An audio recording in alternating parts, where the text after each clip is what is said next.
Okay, so again, welcome to today's webinar, which is around the importance of having a global perspective on birth education. And my name is T. Luna Imhotep. And for those who are just meeting me, thank you so much for being here. For those who already know me, thank you so much for being here. I absolutely love the work that I get to do in the world. And so this is what I'll be sharing with you all this afternoon, or wherever you are in the world, afternoon, evening. All right, so birth justice beyond borders. And so when I talk about childbirth education or birth education, as a whole, I really see it as an option to take action and do the work to be able to serve the communities that we came here to serve. And I do not take this, I do not take this work lightly. And so, yeah, that's what we'll be talking about. And so this presentation is entitled Taking Action for Black Maternal and Infant Health Worldwide, an Afro-Indigenous centered approach to mission birthwork or mission midwifery. So a bit about me, especially if this is your first time interacting with me. Welcome, welcome. And I look forward to continue to grow with you, grow for us to grow together. So my name is T. Luna, aka the Sha Woman. I'm a keeper of indigenous knowledge and a quantum theologian. I have a background in religious studies and theology, and I'm also a practicing Afro-Indigenous spiritualist. I'm a scholar, a researcher, cultural and health sociologist.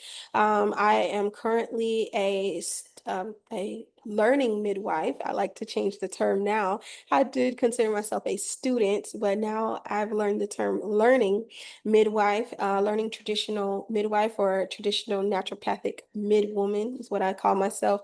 And I'm also a student and scholar of international midwifery and maternal child health.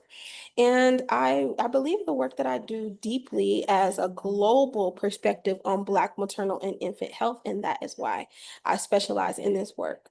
Something that's also very important to me is my life as a wife and an Uma living and loving in Cape Coast, Ghana, and I have been in Ghana for 4 years now.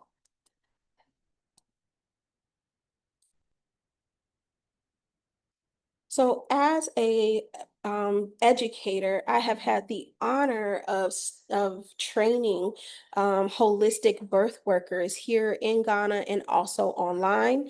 I work with a Life of Peace Wellness Institute, which has given me the honor and the privilege of being able to do this work. At a Life of Peace, we train holistic doulas or birth workers. Again, as I said, both here in Ghana and online, and we in Ghana, we offer an 8-day intensive hands-on training, which also includes having your practicals, hands-on practicals to receive your certification within your same 2-week time span here in the local clinics that we work with. It was through this experience working in the local clinics as a supervisor and also as a student myself that really inspired and opened my eyes to the work that I'm here to do in the world.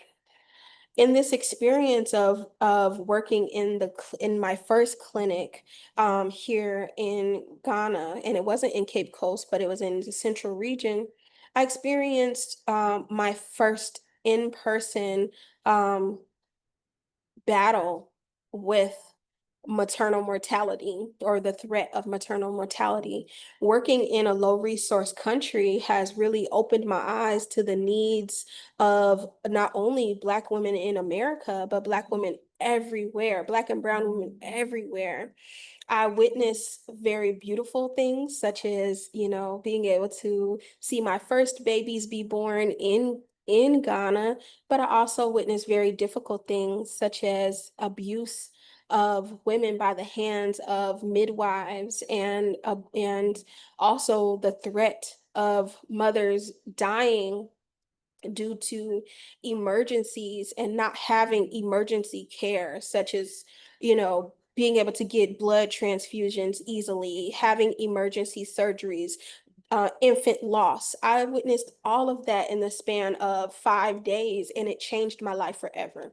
it made me realize that I was actually here to do more than I thought. I thought I was coming to Ghana to, learn something. I thought I was gonna go sit at the feet of my elders, which I've had the opportunity to, but I thought that was all that I was coming here to do. And I didn't realize until these moments that I actually came here to be of service to these people that I fell in love with. And I'm so grateful being here doing the work in Ghana, both as a trainer, as supervisor, and as you see more of the work that I do, has genuinely informed my work, my life, my passion, and my purpose, and why I know that I'm here to be an international midwife, an international assistant um, in bringing ancestors and creating safe space for their return.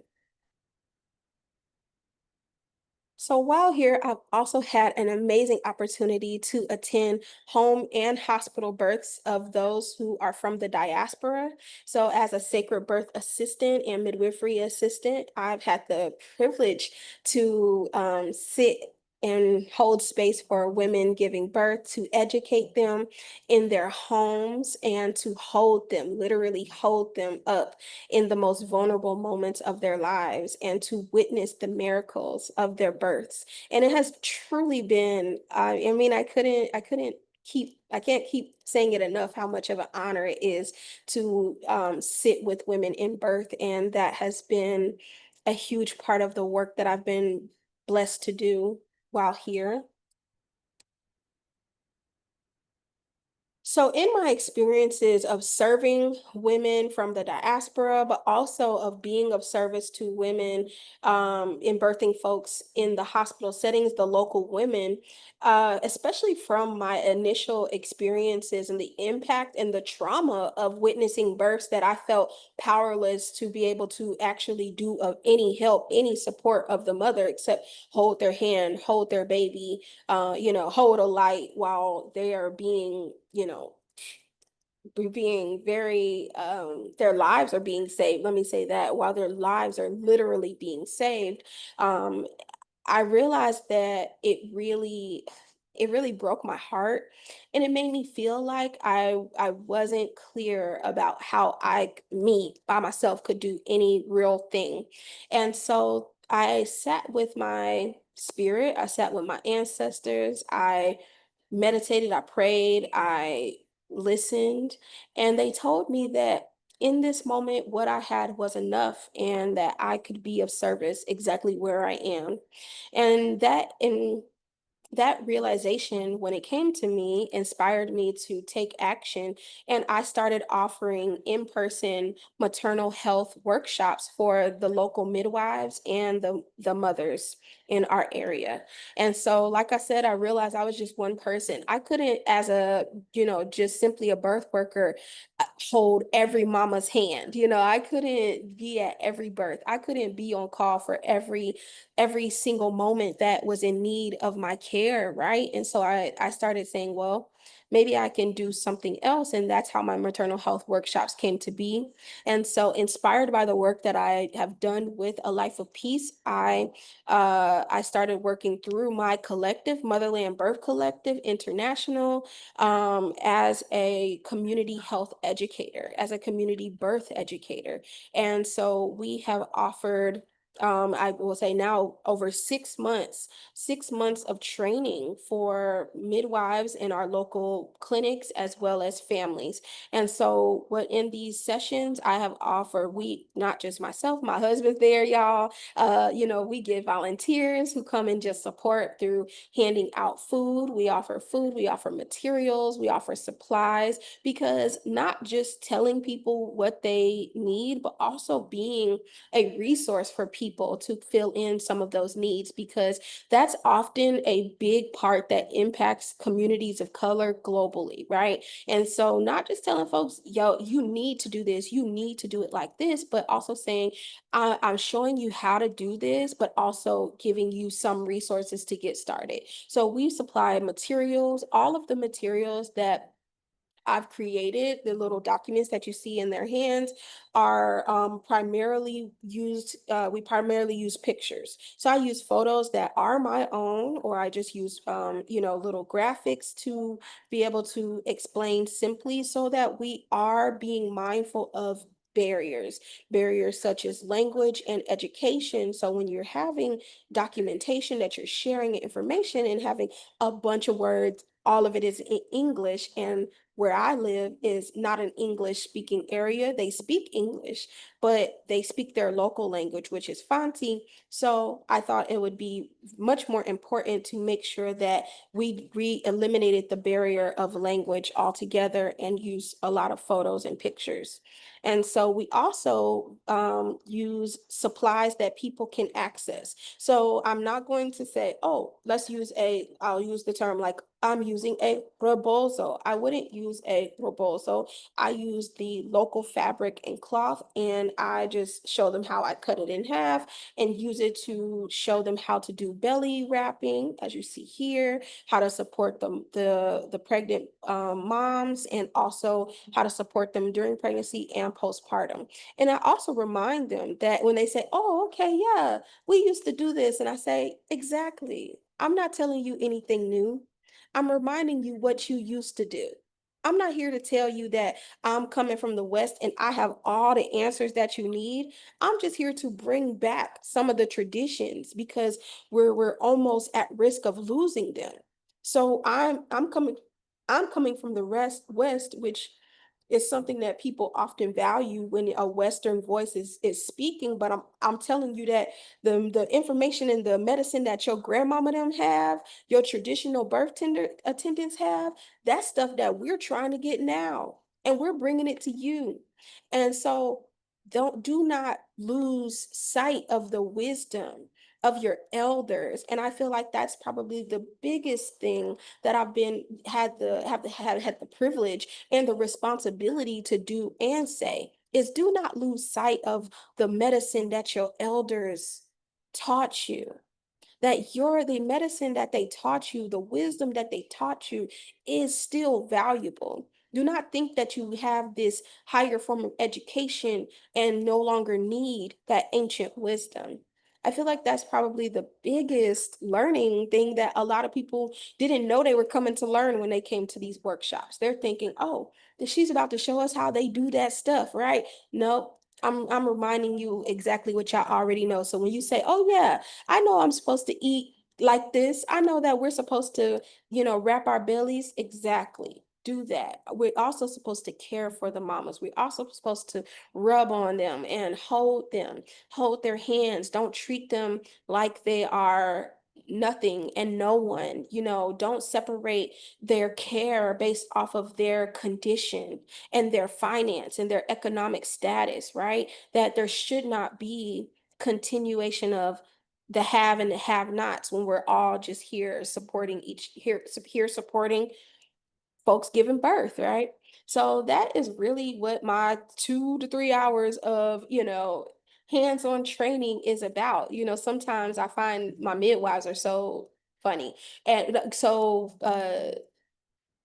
happy. Let me say that instead of funny, because I hear that's kind of weird terminology, but they're like, they're playful, they are laughing, they're having a good time. But I'm like, I love that you're enjoying this, but I also want you to remember that this is serious and that these things to assist these pregnant folks to alleviate pain, because there are very little, if any,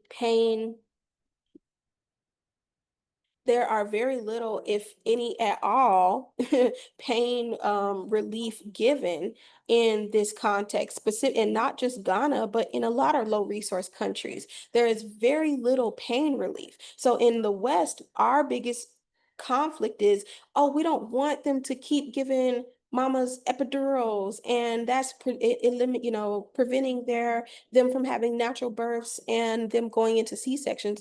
They're not relieving birthing folks pain at all. And so when I do my workshops that are around pain relief, comfort measures, childbirth education, lactation support, all of this is something that I think I think when we come to the West, when we come from the West with these I say I came to Africa with rose-colored glasses. Like I really thought that I was just about to be like, oh my gosh, everybody's breastfeeding, everybody's doing this. That's not across the board. I will say that colonization and neo-colonialism have made a huge impact and continue to impact Ghana and other parts of Africa greatly, and have really caused this disconnect from natural things, from natural and traditional wisdom, right? And so that has been a huge part of my experience. So for the families, I've had the honor of showing and modeling hands-on care. That's probably been a big one, because one thing that I noticed that really broke my heart was that there was this like detachment. There's this detachment from touching the moms. It's like, why won't you put your hands on these women? But we see it in our Western medical system all the time, don't we? A birther can go through her whole or their whole pregnancy experience, never had been touched. And now we're seeing this same type of um, practice be done on the continent, right? And so that was one of my big things. As you see here, I'm like holding this mom's, and to make sure that she's balanced, rubbing her back. But I noticed greatly how difficult the midwives had in one, some of them, especially the young ones, not the old ones, but the younger ones, the students, all of them, they had a hard time comprehending how to safely, do hands-on care. And I was like, yeah, it's okay to touch her. She's a human being. That was something I had to remind them. And then I also did nutritional support and education, speaking about the importance of hydration, eating, fresh fruits, and, all of that, because, that's something that you probably have to educate everywhere.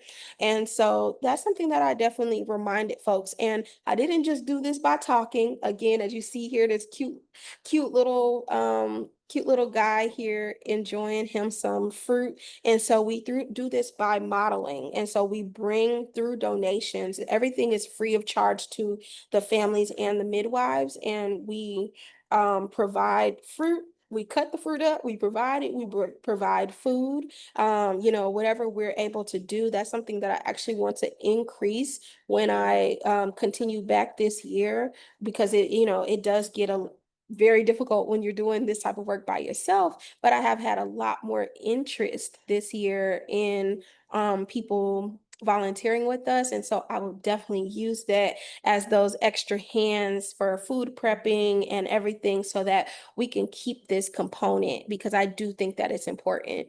And we also love promoting active partners. This is another thing that I want to increase in our community care.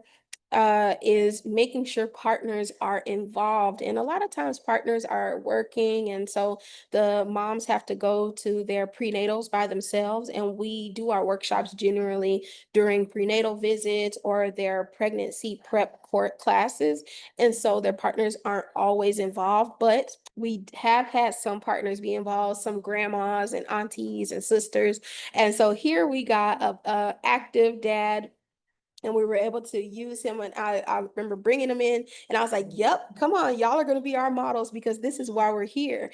And everyone in the whole ward came to come see this dad do hands-on support for the mom. And they were just like clapping and singing, and you see them recording, because I told this family after I saw them postpartum, because she was just due. She probably gave birth, and then I saw her maybe a month after. And after she gave birth, for one, I didn't recognize her. I was like, oh, girl.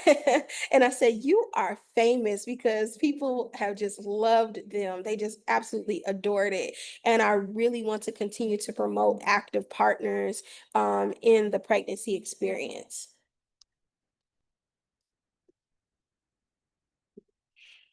So one might be asking, what is this? I mentioned Motherland Birth Collective, and so here is a bit of information about our organization. So Motherland Birth Collective is is a group that of birth workers, midwives, doulas, male doulas, female doulas, male midwives from all around Africa and the diaspora. And so it genuinely started as me creating a group chat for check-ins for birth workers from friends I started meeting during COVID. And over the years, it just transformed into a place that we shared information, that we asked for resources, we shared resources. I started when I started teaching my classes for because all the classes that I teach are for continued education for birth workers. So when I started doing that, I started offering discounts or free of charge for those in my collective.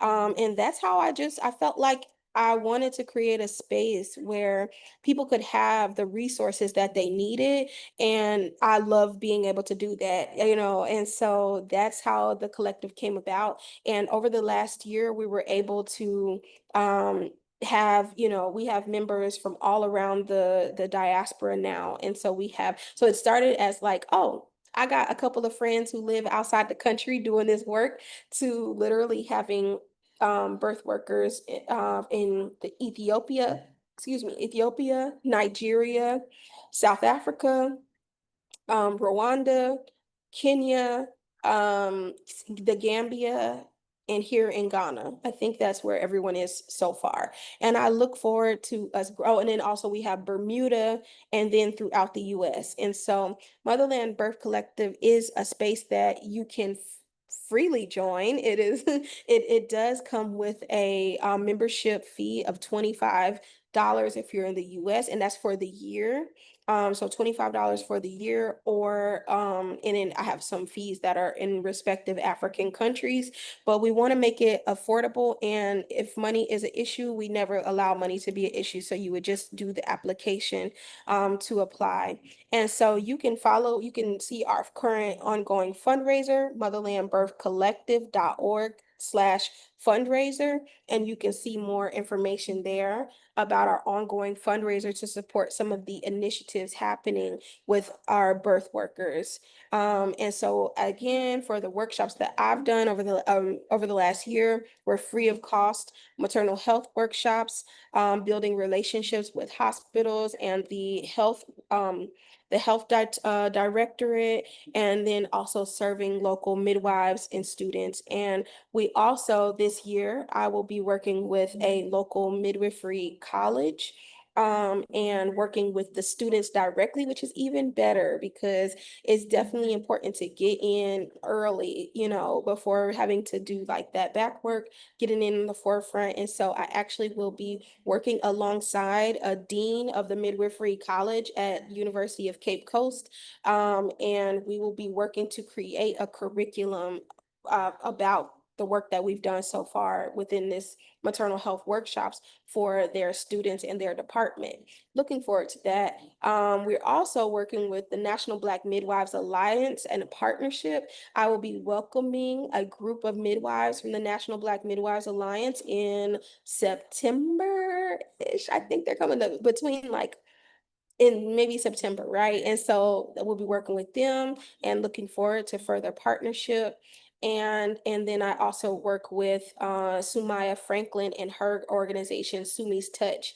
And we welcome and we support midwives and students coming from the States or wherever they're coming from through a 2-week immersion during December. And so that is also a part of Motherland Birth Collective. They're going to be working with us this year, meeting some of our midwives, and they're also going to be offering donations to our clinics this year. And so lots of beautiful things happening this year just by just showing up, y'all. That's really what it's about. And so, yeah, so here is some information about my upcoming training.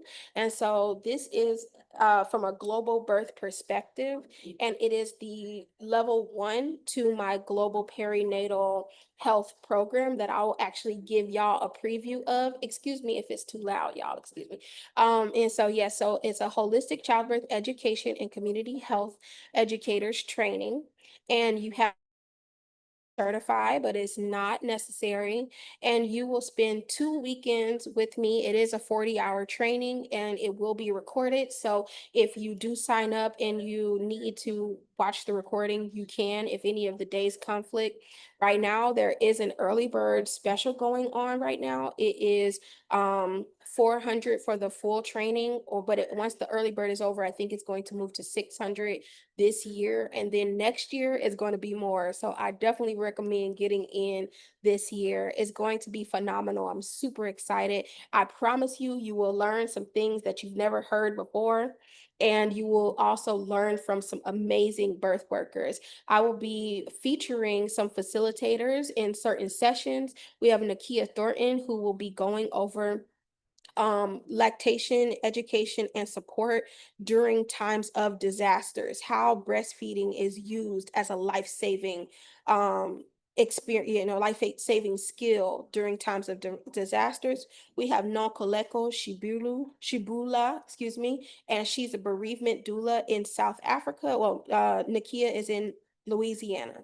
Nonkoleko is in South Africa. She is a founding member of the Motherland Birth Collective, and she will be teaching around bereavement support for families and those who are experiencing either pregnancy loss or NICU babies.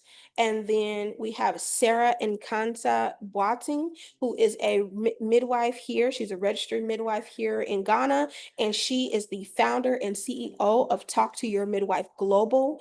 And she is a phenomenal global midwife. She is really making her impact in the continent, and she is somebody you want to know. And she does work, and so, well, she'll be talking about the work that she has done with Talk to Your Midwife Global, how to make a brand as a birth worker that is both on the ground and virtual. She's done both. She is in a low resource country, and yet she has been able to digitize her services to be able to get to people in the villages. And she also does on the ground work with market women. So this is definitely something you want to attend. Oh, okay. And so yeah, that's all I got on my presentation, y'all. So please feel free to check us out at aydhealwell.org. And you can feel free to check out my Printify shop for any wise woman apparel. That goes directly to me, continuing my education and midwifery. Also, we are a part of and in partnership with International Childbirth Initiative, and also in partnership, and we are a National Perinatal Task Force Perinatal Safe Spot. So that is all I have, y'all. And I'm gonna stop sharing my screen and open the floor for questions.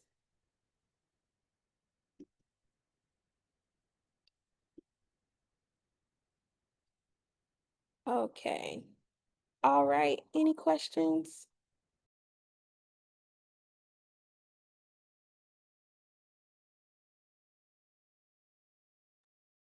It's okay that you it's okay that you were late. Yeah. Any questions or comments? You don't have to have any questions. Any questions, comments, or concerns So I heard you say something about the recording. Will we be able to get a copy of the recording? for this Mm-hmm. session?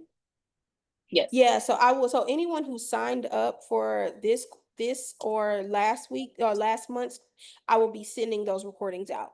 Okay, perfect. Thank you Yep, so much. yep, no problem.